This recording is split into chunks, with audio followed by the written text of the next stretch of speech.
Сәлем достар, сіздер мен Нурка Отызбай. Және де бүгін бізде жаңа жылдық лайфхактар тексеру. Что-то жаңа жылдың иісі сезілмей тұр да? Жаңа жылдық сиқыр керек ау деймін, по-моему. Ал енді жаңа жылдық сиқыр. Я достар, жаңа жыл деген өте керемет мейрам ғой. Жаңа жыл ол күшті себебі бала кезден армандап келетін мейрам, асыға күтетін мейрамымыз. Өкінішке орай қазіргі індетке байланысты көп жерлерде жаңа жылды тойлауға, яғни жаңа жылды мейрамдатуға рұқсат бермей жатыр. Және де соған байланысты көп адамның көңіл күйі түсулі.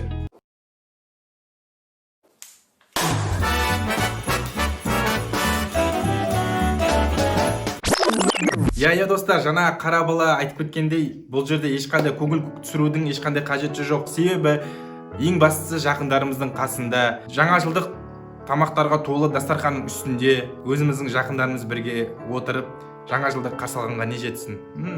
Сол себепті жаңа жылды мұңсыз және де көңіл күйді түсірмей қарсы алайық.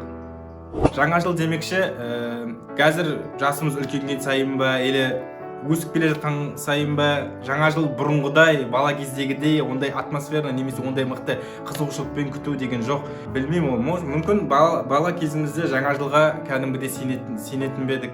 Неше түрлі сыйлықтар аламыз жаңа жылда. Кішкентай кәмпит шоколад алып келгеннің өзіне кәдімгідей мәз болатын едік.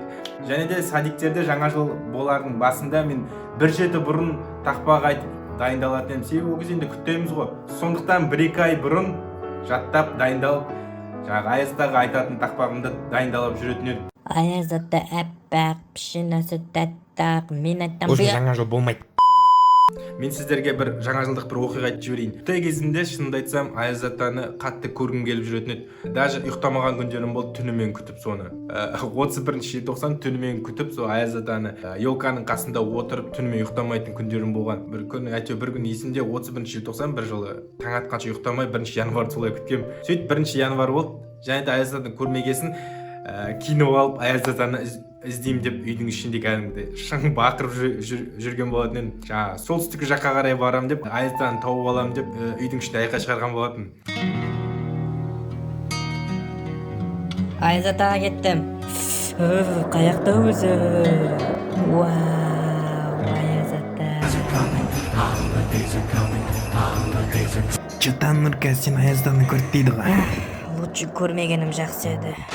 Ошын солай. Айдай берсек бала кезімізде қызықтар деген жетеді. Егер сіздерде де сондай бала кезде жаңа жылға байланысты қызықты оқиғаларыңыз болса, комментарийға жазып кетулеріңізге болады. Ал енді достар, лайфхакты тексеруімізді бастайық. Бүгінгі біздің лайфхактарды тексеру әдісіміз, бүгін біз әдеттегідей TikTok желісінен емес, бүгін біз YouTube'тан Россияның блогерлерінің каналдарынан лайфхактарын жинап аламыз да, сол лайфхактарды тексеретін боламыз. Сол теріп алған лайфхактарды қағазға жазып, мынандай жаңа жылдық сыйлықтың қорабының ішіне салып қойдық. Және де біз соны қораптың ішіне қолымыз салып, араластырып, бір қағазды таңдайтын боламыз. Және де сол қағазды қандай лайфхак шығып тұрады, сол лайфхак тексеретін боламыз. Және де бүгін бізде әдеттегідей 3 лайфхак емес, бүгін бізде ерекше 5 лайфхак тексеретін боламыз. Ал ендеше бірінші лайфхак тексеретін боламыз.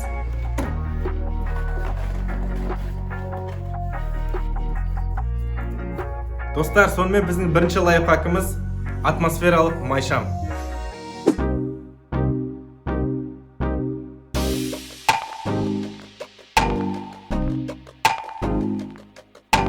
Ал енді бұл лайфхакты тексеруге керек заттар бізге.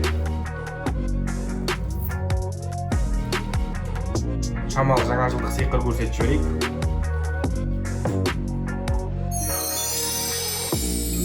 Бәдәдәм, жаңа жылдық сиқыр. Яғни апельсин. Сұйық май. Пышақпен жаңағы лайфхактағыдай ортасынан кесіп аламыз. Үлкен қасықпен, ато қолмен алынбады ғой. Короче, мына жерін айырып алдық. Сөйтіп алудың өзі проблема екен.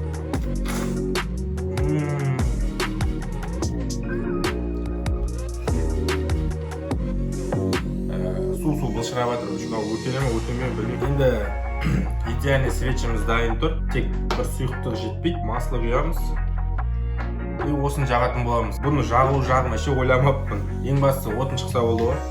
Жақсақ жағалсақ болды.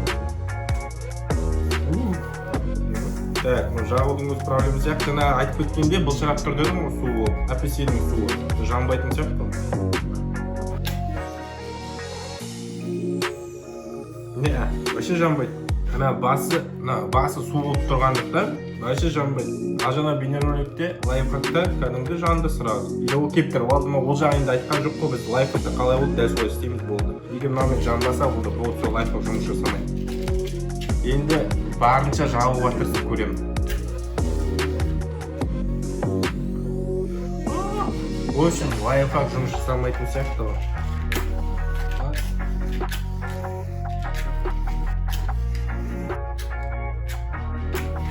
Ой, жан шеш, жан, то лайфхак оңай жанды ғой. В общем, лайфхак жұмыс жасамайды. Жыным келіп отыр бар ғой. Уже біздің бірінші лайфхакымыз уже кәдімгідей жыныма тиіп отыр. Жанбайды. Лайфхакта қалай тез жан? Ояқта егер жаңағы мына ортасындағысын кептірсе, алдын ала кептіріп бірден қылып істеп қойса, оны неге айтпайды лайфхакта? В общем, мына осы лайфхакты ойлап тапқан адамның авторы мен. Мынау да бірге. Біргемін, и чё? Болды, все, осы последний раз. Егер жанса жанбайды, болды. Шаршап кеттім уже. Бүкіл жаңа жылдық нервіні құртты. В общем, лайфхак жұмыс жасамайды. Бұл лайфхакқа біз минус қоямыз. Ал мынау жанып кеткен шырпылар. Ал мынау жанбаған жаңағы майшамыз. Ал жанғанда негізі шіркін, негізі бұл лайфхак жұмыс істейді деп ойлап едім. Егер жұмыс істегенде қандай милата болады еді. Ал енді келесі лайфхакымызды қарайтын боламыз. Келесі лайфхакымыз қолдан қар жасау.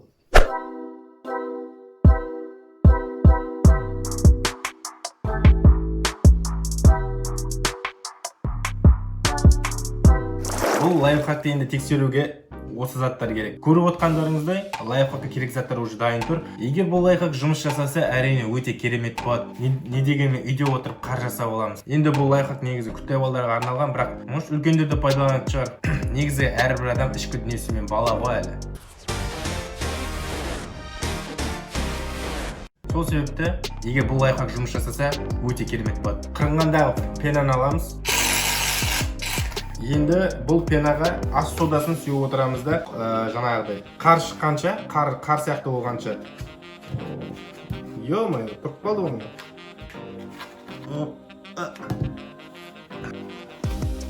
Қар сияқты болғанша өшін себе береміз соданы. Бір күшті сезім, бір түрлі бір. Өшін күшті, қызық, антистресс ұстаған сияқты. Тағы да сода себек. Жалпы қарға ұқсайды. Достар, егер шынымды айтсам, қарға ұқсайды.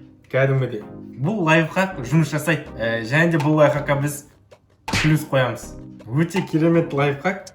В общем, үйде отырып аламыз. Немесе жұмыста үйде отырып аламыз да. Біреу бірдеңе деп қалса тек қарды жібереміз тек. Каналың сенің жымынақ. Чё? Мә. Ал енді келесі лайфхакыңызды таңдайтын боламыз. Ал енді келесі лайфхакымыз қысты күні өте пайдалы. Қолғап пен сенсорный телефонды пайдаға астырамыз. Қалай айтып? В общем, қолғап пен сенсорный телефонды шұқылайтын боламыз.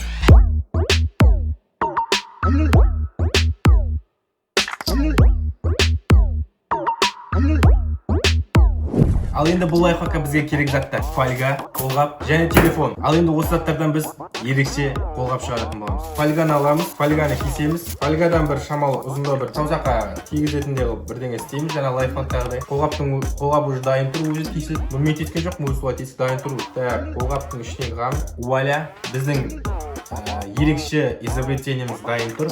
Егер бұл лайфхак жұмыс жасаса, әрине күшті болады. Қысты күндері әрине күшті. Ал енді телефонды аламыз да телефонға басып көреміз.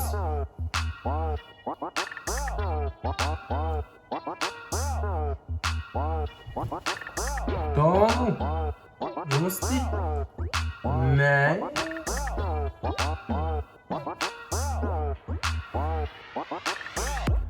Бүкілі басылып тұр прям. Керемет. В общем, лайфхак жұмыс жасайды.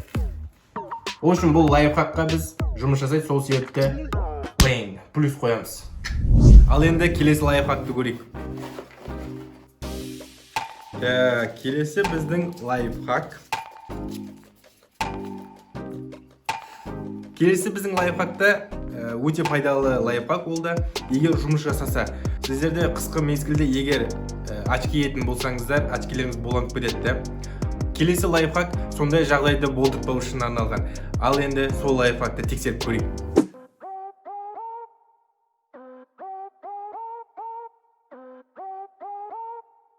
Ал енді бұл лайфхакты бізге тексеруге керек заттар.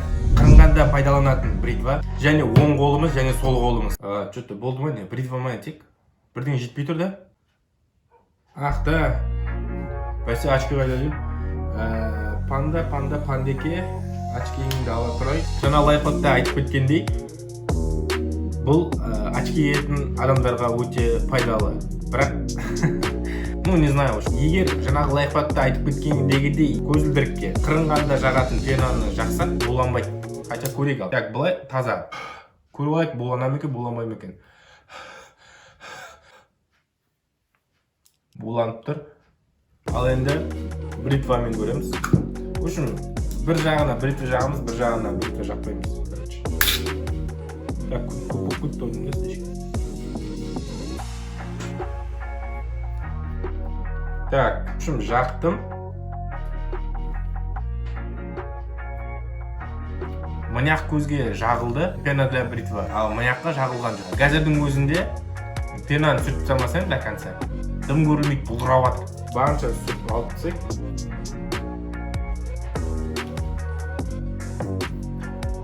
В общем, мынағына пена жағылған, мынағы пена жағылған жоқ.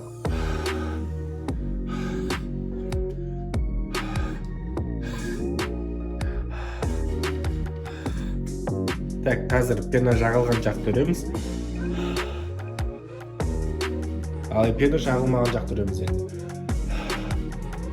Бұда да тоже бар. Міне пена жағылған жақ.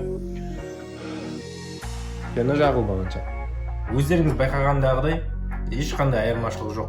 Енді сіздерге камераға дұрыс көрілді ма, көрілген жоқ па, енді барынша көрсетуге тырыстым. Ал менің көзімше кәдімгі живой қарап отқан, бет-бет қарап отқанында бұл лайфхак мүлдем жұмыс жасамайды. Пена жаққан жеріне, пена жақпаған жеріне бірдей. И плюс сіз пена жақсаңыз, в общем, білдіріп тұрсыз. Міне пена жағылмаған жақ тазалау болып тұр, а пена жағылған жақ бір шамалы бұлдырап па сондай болып тұр. В общем, лайфхакқа біз минус қоямыз. Келесі лайфхак таңдап көрейік. Так, келесі біздің лайфхак. Ерекше сыйлық жасау. Енді сол лайфхакты қазір тексеріп көрейік.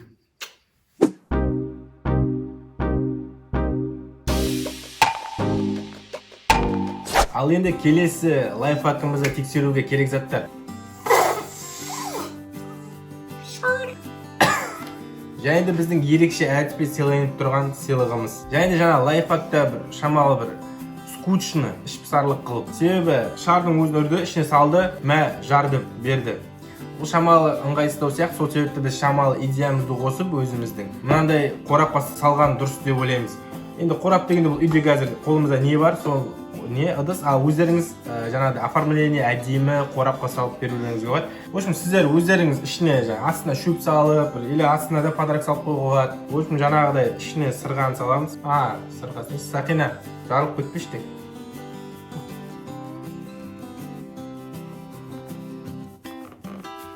Ша жарылғаннан жаман қорқам. Шошып кетпешті, ішіндегі сырға жарылып кетпесін. Жаржуы мүмкін. Абайла, жар жүрмін, тырнағыңмен жар жүрме. В общем, ішіне типа бірдеңелер себесіз. Жаңа, ішіне в общем, әдемілікке шөп сеуіп шөбінес, ойбай. Нет, жаңағыдай себетіндер бар, не дейді. В общем, оформлеген қағаздар бар, бір әдемі себетін сосын.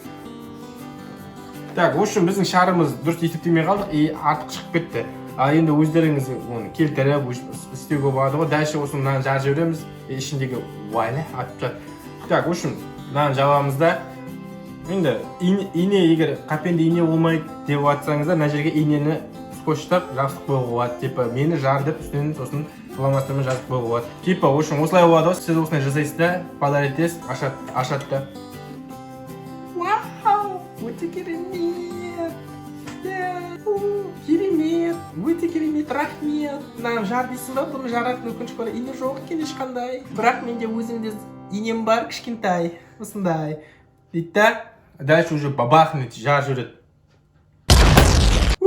ішін қарайды ішіндегі зат жоқ ұшып кеткен дейсіз далаға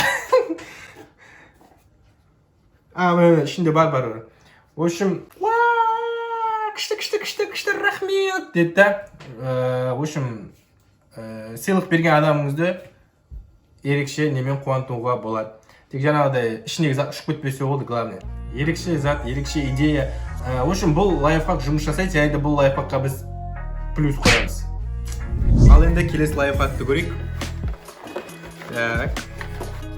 так келесі біздің лайфхак бұл лайфхак шынымды айтсам мұндай пайдалануға ыңғайсыз сияқты бірақ жаңа жылдық лайфхактардың арасында жүр және де бұл қазір қолымызға түсіп тұр және де бұл лайфхак и біз ол лайфхакты тексеріп көреміз кеттік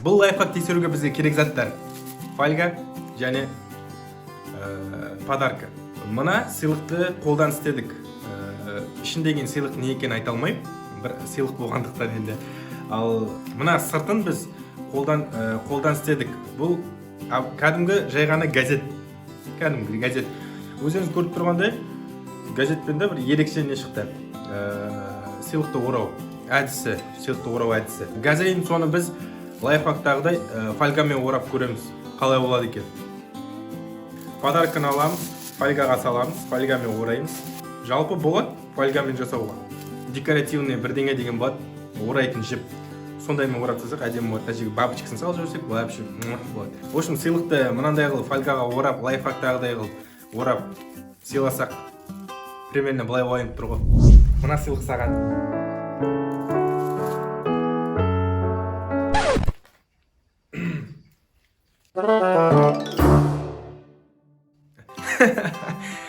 в общем осындай болатын сияқты ойымша енді ол менің әрине оны әдемілеп істеуге болатын шығар енді білмеймін бірақ сонда да фольгамен сырты оралған біртүрлі сияқты ал енді достар бүкіл лайфхактарды тексеріп көрдік енді осы 2020 білем барлықтарыңызға да қиын болды бірақ жыл кінәлі деп айтпай ақ қояйық себебі бұл 2020 жылдың өзінің жақсылығы да болды қиындығы да болды барлықтарыңызға шын жүректен жаңа жылды жақсылап қарсы алуларыңызды тілеймін және де мына келе жатқан 2021 жыл бәрімізге де бақыт және өте керемет көңіл күй ала келсін ал енді достар егер бейнеролик ұнаса әрине менің каналыма жазылып осы бейнероликтің астындағы қызыл подписаться кнопкасын сұры қылып кетулеріңізді сұраймын және де лайк басып осы бейнероликке комментарий жазып кетулеріңізді сұраймын кез келген комментарий жазып кетулеріңізге болады ал енді достар келесі кездескенше ал енді мен один дома киномды до конца қарап тастаймын Florida. I'm in New York. Plaza Hotel, New York's most exciting hotel experience. Guests of the new celebrity Ding Dang Dong stay at the world-renowned Plaza Hotel.